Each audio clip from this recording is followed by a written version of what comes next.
We have the latest export and cattle industry news, plus cow nutrition prior to weaning those calves. Crew, let's ranch it up. Good day, everyone, and thanks for riding with us on this all-new episode of the Ranch It Up Radio Show. I'm Jeff Tigger Erhardt. And I'm Rebecca Wanner, AKA BEC. A big thank you goes out to our partners, ranchchannel.com, Superior Livestock Productions and Superior Livestock Auctions, Wolf Cattle, Jorgensen Land and Cattle, Top Dollar Angus, Transova Genetics, Axiota Animal Health, bringing us Multimin and Lactapro, the American Gelbvieh Association, Imogene Ingredients, bringing us Pharmatan, Westway Feed Products, Medora Boot and Western Wear, LivestockMarket.com, EquineMarket.com, AuctionTime.com, the Tri-State Livestock News, RFD TV, Wrangler, and this fine radio station. Cow Country News, you know, the cow stuff. The United States and China have agreed to extend their current tariff truce for another 90 days, avoiding a fresh round of steep retaliatory trade measures. A joint statement issued last Monday confirmed that existing high, but not crippling, tariff rates will remain in place during this extension. This decision comes after months of trade tension that have severely impacted U.S. agricultural exports to mainland China. In 2024, U.S. beef exports to China were valued at nearly $1.6 billion, but trade disruptions this year have sharply reduced shipments. Pork exports worth $1.1 billion last year, and poultry exports totaling $481 million have also suffered. The dispute escalated rapidly in early April, with tariffs climbing to 145% or more on Chinese goods and at least 125% on U.S. products. The tit-for-tat increases prompted a trade war ceasefire in May, reducing base rates to 30% on Chinese imports and 10% on U.S. exports. These lower rates were renewed in June and have now been extended again just before the latest deadline. April's 172% import tax on U.S. pork dropped to 57% in May, allowing pork export volumes to rebound close to 2024 levels. However, for the first half of 2025, U.S. pork exports to China remain down 19% by volume and 17% by value. While tariffs remain a challenge, U.S. beef exports have been hurt even more by China's continued refusal to renew registrations for most American processing facilities. In June, U.S. beef exports to mainland China plunged 77% by volume and nearly 81% by value compared to last year. According to the joint statement, the 90-day extension follows late July negotiations in Stockholm, with more talks expected in the coming months. Agricultural industry leaders remain hopeful that further progress could lead to reduced tariffs and the removal of non-tariff trade barriers. Japan's tariff on U.S. beef will remain at 21.6% under the new framework trade agreement announced last month, while most U.S. pork continues to enter the Japanese market tariff-free. According to U.S. Meat Export Federation President Dan Hellstrom, these rates keep American beef and pork on a level playing field with global competitors, thanks to the 2020 U.S.-Japan trade agreement negotiated during the first Trump administration. Japan's chief trade negotiator visited Washington, D.C. last week to finalize details of U.S.-Japan trade and investment agreement, which was announced in July but released with few specifics. The latest framework ensures that existing tariff rates remain competitive while both sides work toward a more comprehensive agreement. This is how critical the Japanese market is for U.S. meat exports. Top destination for beef by volume in 2024, narrowly ahead of South Korea and Mexico. Second largest buyer by value of U.S. pork at nearly $1.4 billion. Second largest buyer by volume of U.S. beef at almost $1.9 billion. The 21.6% beef tariff, currently the highest of any major market for the U.S. beef, is set to gradually decline to 9% by 2033. This phased reduction will improve U.S. competitiveness in the premium Japanese market over the next decade. Japan remains one of the most important and profitable markets for U.S. beef and pork exports. The continuation of favorable trade terms ensures American producers can compete head-to-head with suppliers from Australia, Canada, and other key exporters. That's all for the news, but go nowhere. The Ranch It Up Radio Show will be right back. Attention cattle producers. Boost your herd's trace mineral status with Axiota Animal Health's Multi-Min 90. This injectable solution delivers essential trace minerals known to support cattle health and reproduction. Don't settle for less when it comes to your herd health. Trust Axiota Animal Health to keep your cattle in prime condition. Visit your local supplier or veterinarian to learn more about Multi-Min 90. Multi-Min 90, because healthy cattle mean a healthy bottom line. The best way to raise beef on pasture, on crop residue, or in a dry lot, it's Westway feed products. Westway liquid supplements support increased forage utilization, efficiency, convenience, and sustainability. Find your nearest rep by calling 800-800-7517 or head to westwayfeed.com on Facebook, Instagram, LinkedIn, and TikTok. John Fox shares his experience with the demand for his Gelbvieh-influenced cattle. We've got a reputation whenever we sell our cattle. We've got some buyers that want to know when we're going to sell. That's another positive, we're going in the right direction. Even in the times whenever there was so many cattle moving, the cow numbers were higher, we still had that demand for our cattle. They have been performing, outside of our realm. And so that's another feather in our hat, I guess you could say. Learn more about how your crossbreeding counts at gelbvieh.org. Cattle Battle. Welcome back to the Ranch It Up Radio Show. We're starting an early fall series on maximizing your potential profit on feeder calves and management strategies for the cow herd. So make sure you earmark these episodes so you can go back and really dissect the details. Now, let's start on the calf side, the feeder calf side. I know there is always the temptation to cut corners anywhere that we can, but be cautioned when doing so. When doing that, it could go the other way and end up costing more in the long run or down the road. Dr. Kelly Sanders with Westway Feed Products joins us today as we dance with pre-weaning management. Hey, Kelly, great to have you back on the program. There is a temptation by some perhaps to just strip those calves off the cow and roll, right? Let's talk about this and how it comes back to the cow and cow herd nutrition and management. The challenge with, I think, pre-weaning nutrition, and I don't know what it is up in there, but we don't creep feed calves down here really at all. It really goes back to the mama and how we're taking care of mama, and do you have mineral out for those cows when you get to this stage of the game in August where grass is drying out typically for us. We've grown grass. It's getting kind of rank from the stand because it's dry. And that's where nutrition is really critical down here. Is that kind of what you guys see? That's exactly, what we're seeing. I agree with you 100%. It comes back to the cow. And, my biggest fear is when somebody is trying to, like you said, just strip those calves, go to town. We didn't pay attention to the cow's nutrition over the summer. That is going to create problems down the road. It's going to create problems this fall, this winter, and it's going to create problems next spring because we didn't set those cows up for success. That's exactly what is going to happen. Yeah.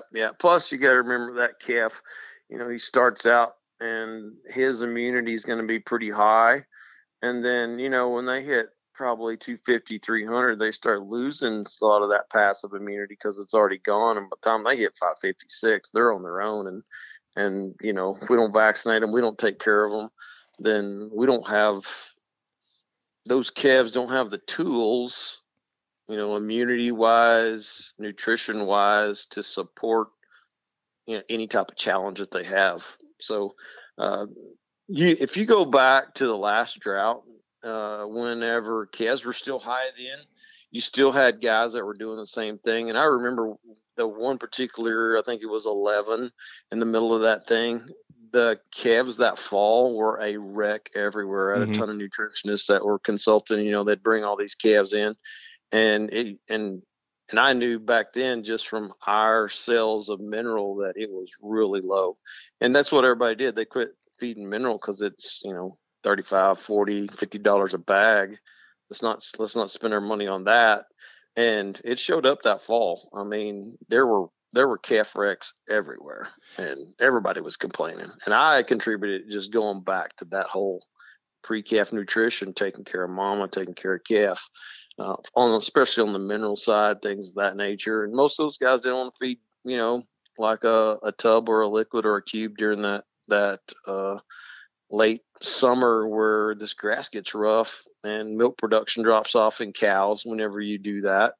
And so the calf's not getting much treated. That forces that calf to go eat that really dry grass, which you just cut his nutrition back a lot. So now when we're going into, and it's different for everybody, as you and I were talking off air, I mean, the weather this summer has been anything but a normal for a lot of people in cow country. But as we're moving into this time of year, we're typically, we do start to get a little bit on the drier side. So let's talk strategy-wise. What is it that we can do to set those cows up for success? And I'm even going to come back to just pure convenience, because, you may have cows spread out in 20 different pastures or something like that. What can we do today before weaning, take care of mama, set those calves up for success, set that cow up for success? What can we do? Yeah, I think the one is thinking about, the overall, I think, cow comfort. Are there things that you can help that cow from when it's really hot? Do you have some shade? Do the cows have shade? That's a big piece of it too, because these cows, and when it's really hot and it's really dry, nutrition is pretty low. Their intakes are lower. Plus, they don't typically graze. I mean, I think most of these guys would notice it when it gets hot early morning. Those cows go lay down, and they aren't going to graze till later when it actually finally cools off. Their body temperature gets down. So that's a consideration. Fresh water is always a consideration. I think those are given. Cows don't travel as far when it's hot. So if you've got really, really big pastures, that's, something to consider is availability of water. That's just starting out with the basics. From a feed perspective, Tigger, I think providing some type of protein supplement for those cows.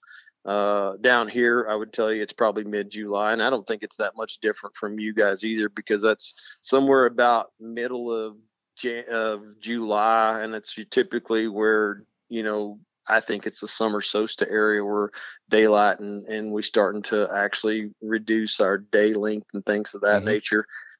I think that's what I've kind of put in my mind is one of those factors that says that changes grass. I don't have any data to support that. That's just an observation that I've always kind of looked at, and it seems to match up.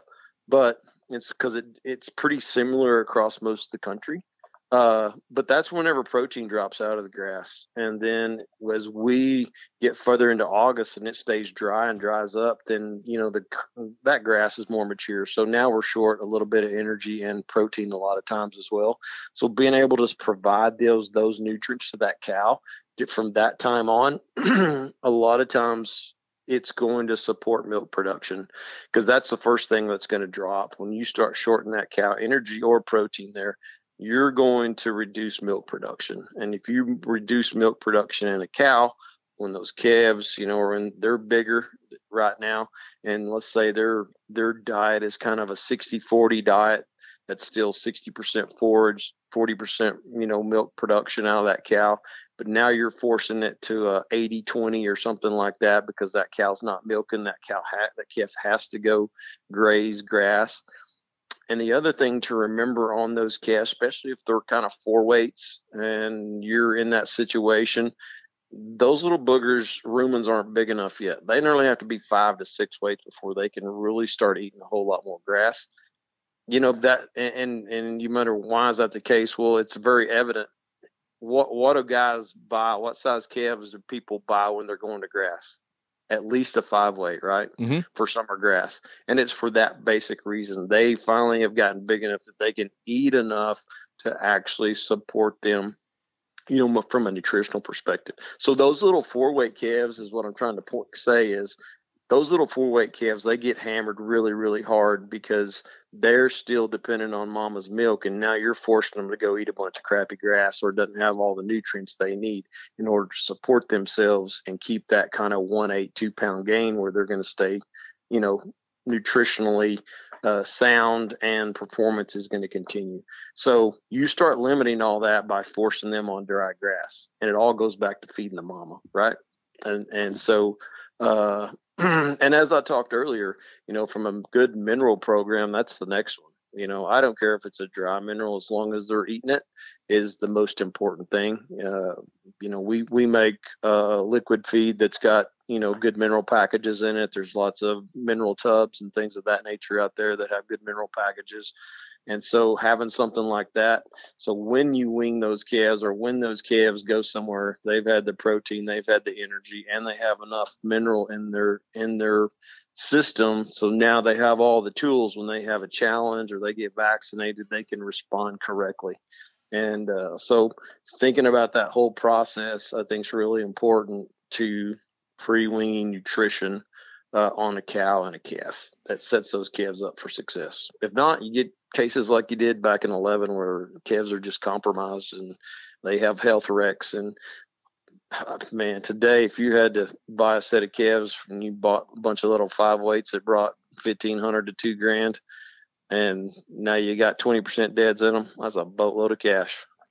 So we've really kind of been picking on and using the drought as a scenario. So now let's look at the flip side on this, because there's a lot of people that have excessive moisture out there this year, a little bit different than maybe the norm for a lot of people. Does the same situation apply for that when you've got a lot of water and moisture in the grass that those cattle are grazing? Yeah, no doubt. What happens is we all know the grass gets washy, a lot of water, not enough nutrients because it grew so fast. And so you end up with this same scenario. They can still eat a lot of it, but it's in a lot of cases, especially at the later stages, those cattle can still be deficient in protein and things of that nature from especially this late summer standpoint. So tough thing with grass, Tigger, is it's always a moving target. It's never the same every year, right? Because you got drought grass, you got grass that grows with normal rain in the process, and you always get too much grass. And so that's the management side in my view that you have to consider every year on how you need to make adjustments to a feeding program or a mineral I say a mineral program. I think a good mineral program is getting it out there and leaving it out there, just being consistent all the time. Those cows tend to make adjustments based on, what the grass is doing, is my experience after you've had it out for a while. Those cows are, if you don't have mineral out, let's say, and then you get in a situation where it's really washy, like you're talking about, them little girls are going to eat a boatload of mineral because they're for whatever reason, biologically, they're catching up and trying to get back to some type of mineral status biologically, right? And so you can have it both ways, drought or too much. And that's the management that seems like in a lot of the country that we're always dealing with. Do we have too much rain or we don't have enough rain? Rarely do we have that perfect year where grass just grows perfect and everything's good. Dr. Kelly Sanders with Westway Feed Products. Now, in the next few weeks, we'll tackle protein deficiency with washy grass and how this affects fetal programming, plus herd bull nutrition. As I mentioned earlier, make sure that you earmark these episodes. You've got it parked on the Ranch It Up radio show, and we'll be back after this. Are you looking for true price discovery for your feeder cattle? Look no further than Superior Livestock Auction. Any questions, reach out to your Superior Livestock Auction rep or call Superior Livestock Customer Service at 800-422-2117. View the sale live on Dish Network Channel 997 and online at sla-tv.com. Sale results, deadlines, and upcoming sale information available at superiorlivestock.com And ranchchannel.com, selling cattle the superior way. ranchchannel.com, bull sales, western events, product information right at your fingertips on the ultimate cowboy-friendly platform. Want to follow up-to-date markets? ranchchannel.com. No need to dig for information on all these different websites. It's all right there on ranchchannel.com. LivestockMarket.com. We hear from the crew at LivestockMarket.com every week. Bulls, cows, bred heifers, open replacement heifers, cow-calf pairs, feeders and stockers, horses, pigs, goats, sheep, show stock, hay and straw, and even alpacas. All listed on LivestockMarket.com.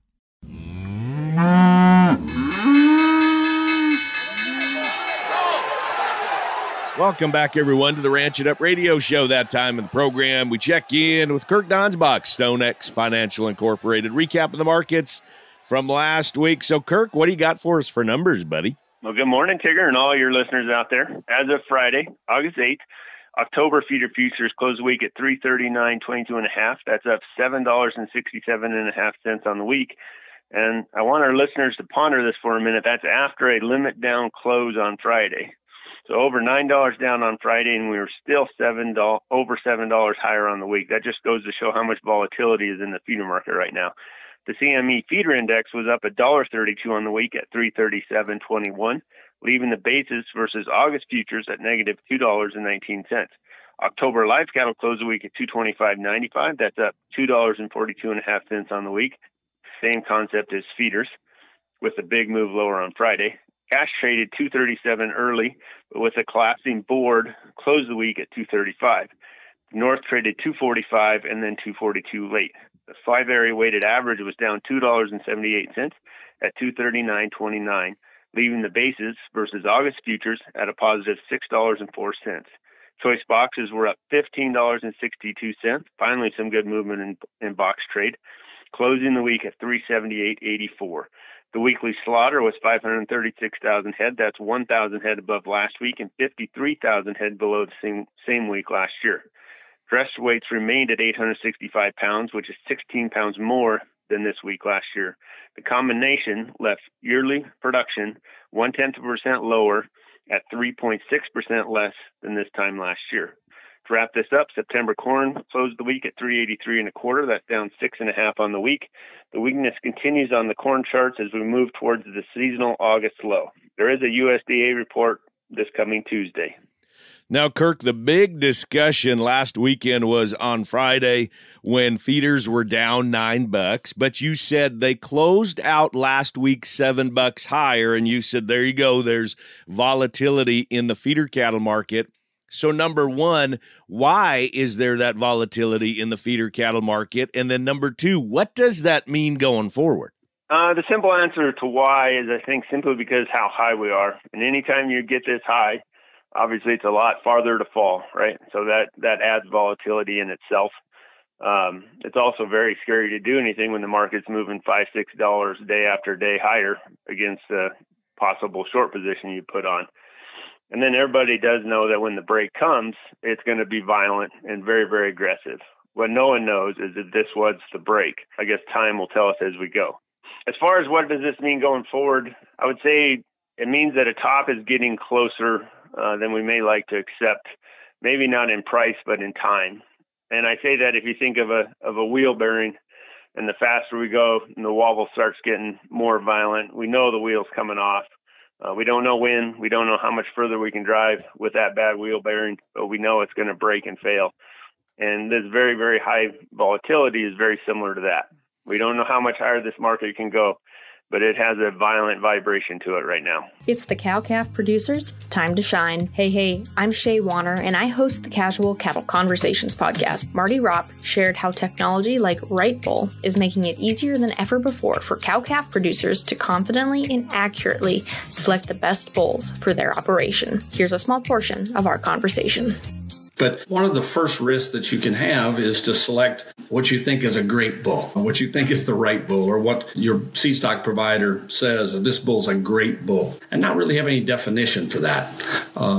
Instead of choosing a bull based on how you plan to use what traits that you absolutely need from that bull, whether it's more growth or more maternal traits, long-term kind of things like maternal traits, or whether it's again short-term terminal kind of decisions, or whether it's a heifer bull. That's the first first risk, I think, is not well defining what you're after, and instead just going and picking what you think is a good bull. The opportunity comes particularly as you begin to define that a little bit more tightly, and then use some new technologies. In this case, we're going to talk about right bull, to try to really precision mate, make as precise a decision as you can for the bull or bulls that not just fit your goals, but also match your cows. Listen to the full story by searching for Casual Cattle Conversations on your favorite podcast player.